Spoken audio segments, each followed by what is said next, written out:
Olá pessoal, vamos dar continuidade à nossa disciplina Análise Real 2, onde o vídeo de hoje nós vamos tratar de derivadas, continuar o assunto derivadas, porém vamos falar de derivadas de funções compostas.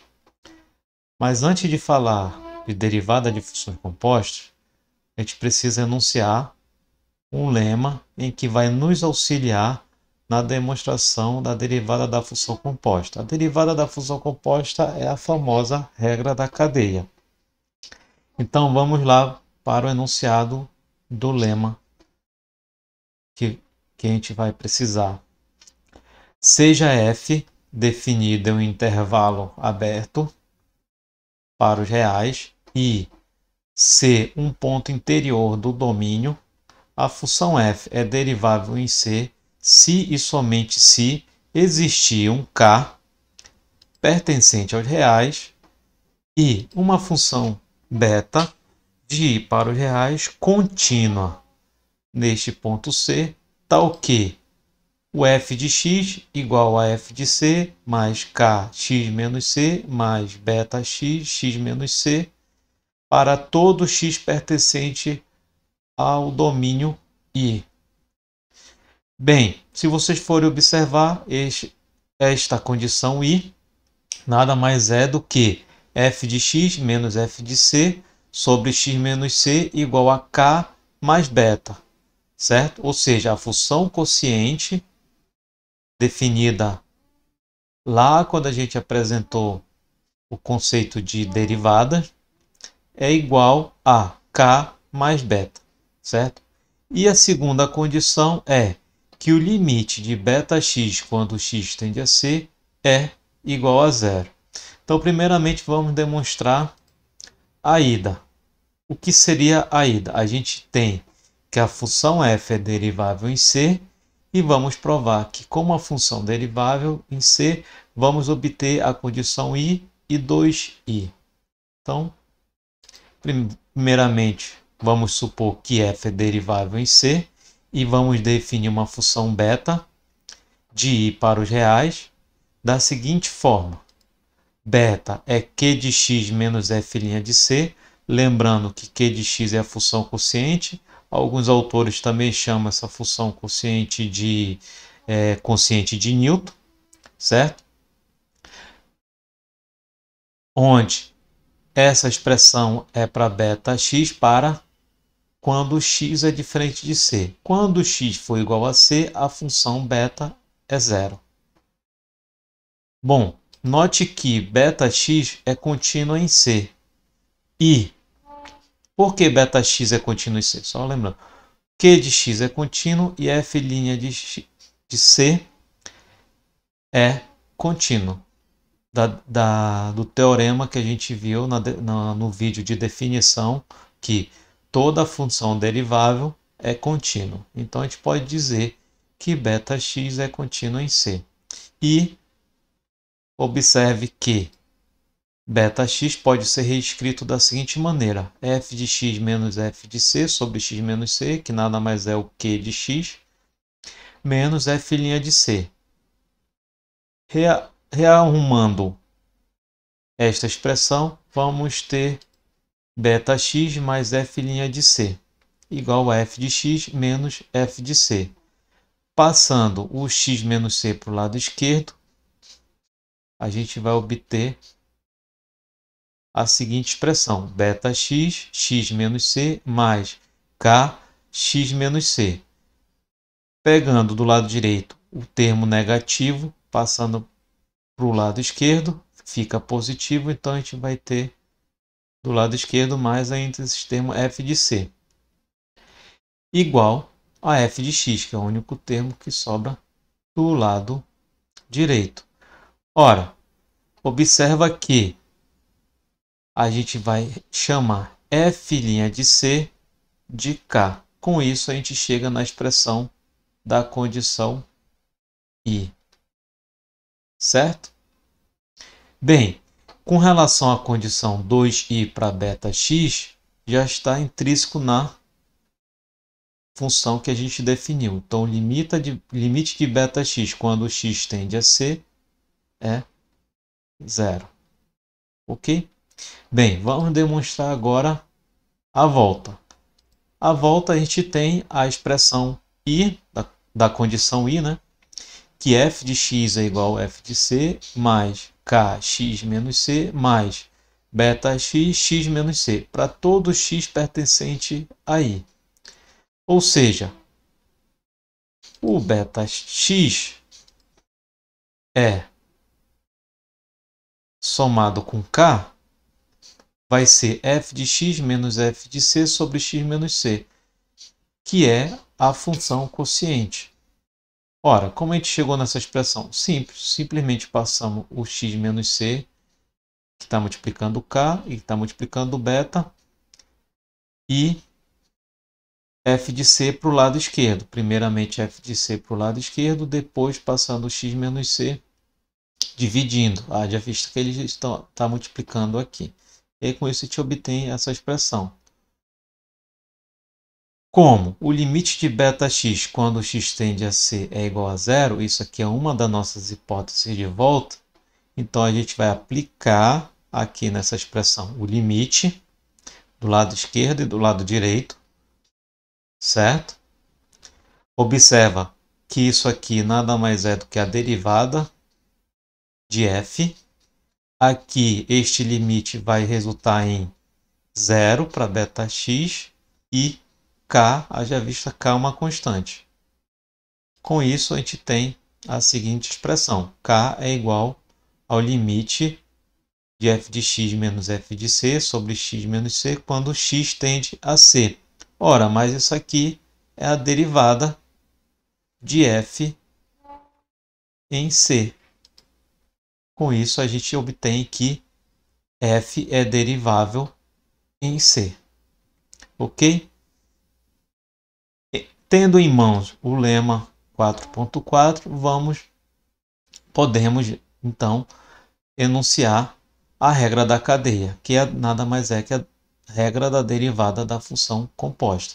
Vamos definir duas funções, f e φ, sendo a função f de i para os reais e φ de j para os reais, lembrando que o domínio da função φ é composto pelos elementos imagem da função f, certo? Sendo que i e j são intervalos abertos.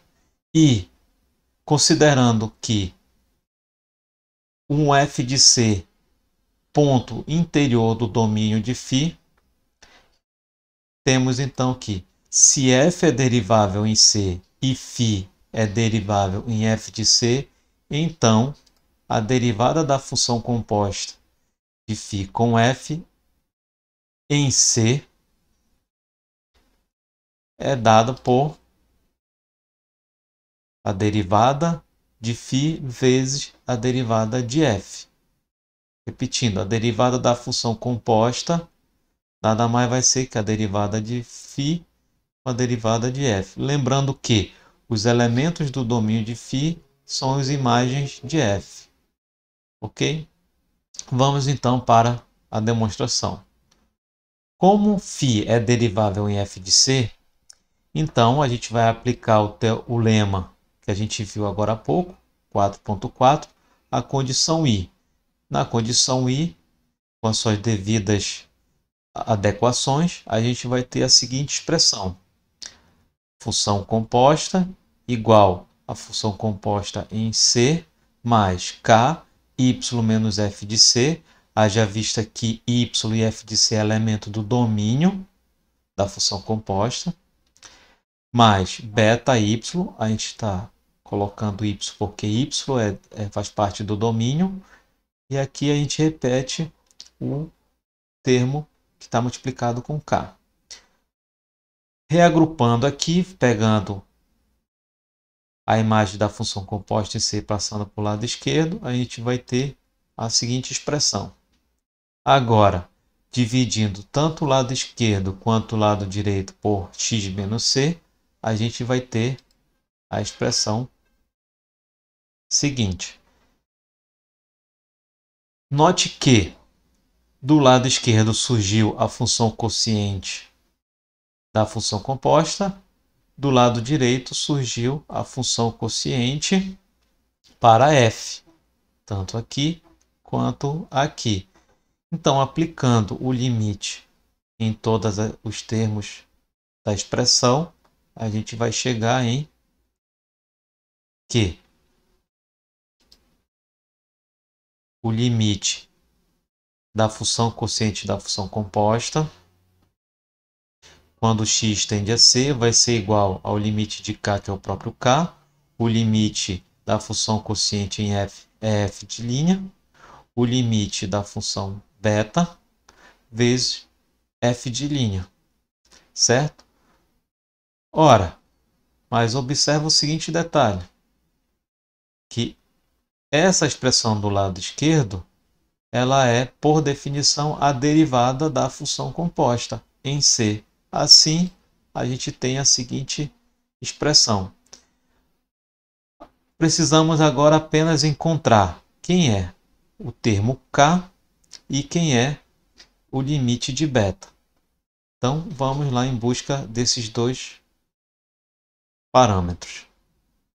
Pela condição 2 do lema 4.4, o limite de beta y, quando y tende a f de c, é zero, certo? Ora, mas quem é este limite? Vai ser a imagem para o termo de convergência aqui. Ou seja, beta de f de c vai ser igual a zero. Assim, a gente tem que o limite de beta f de x quando x tende a c vai ser igual a beta f de c, que a gente verificou aqui que vale zero. Bem, na demonstração do lema 4.4, a gente encontrou que k é a derivada da função em questão, no ponto C. Como aqui a nossa função em questão é φ e o nosso ponto em questão é f de c, a gente vai então definir que k é φ de f de c. Então, a expressão que a gente encerrou o slide anterior vai ser reescrita da seguinte maneira: k pela derivada de φ em f de c, e o limite de beta vai ser zero. Com isso, toda essa expressão aqui, a última expressão do lado direito, vai se tornar zero, e a gente tem então a derivada da função composta.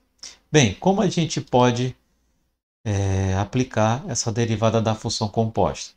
Vamos considerar uma função g de zero para todos os reais, definida por x elevado com expoente racional, m sobre n. Para calcular a derivada, então, de g, para todo x pertencente a esse intervalo aberto aqui, de zero até mais infinito,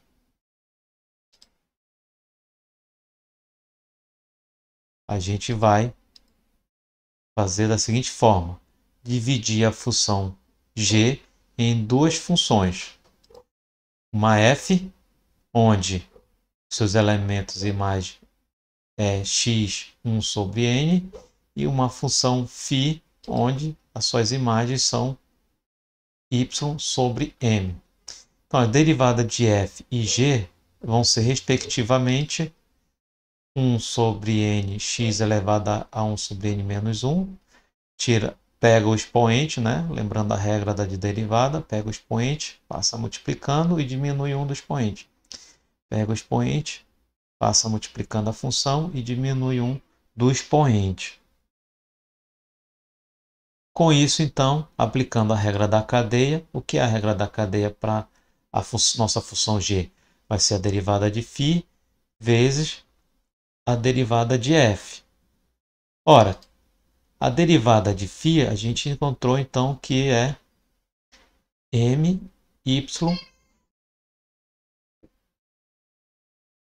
elevado a m menos 1 vezes f' de x. E substituindo pela derivada de f', a gente vai ter... desculpa. Substituindo o y por f de x, haja vista que o y é a imagem da função f, a gente vai ter a seguinte expressão. Fazendo as devidas substituições, f de x é x elevado a 1 sobre n, e f' de x é 1 sobre n, x elevado a n menos n sobre 1 sobre n menos 1. Fazendo as devidos arranjos algébricos, a gente obtém então m sobre n, x elevado a m sobre n menos 1. Bem, então a gente encerra aqui a parte 1 da nossa aula de hoje.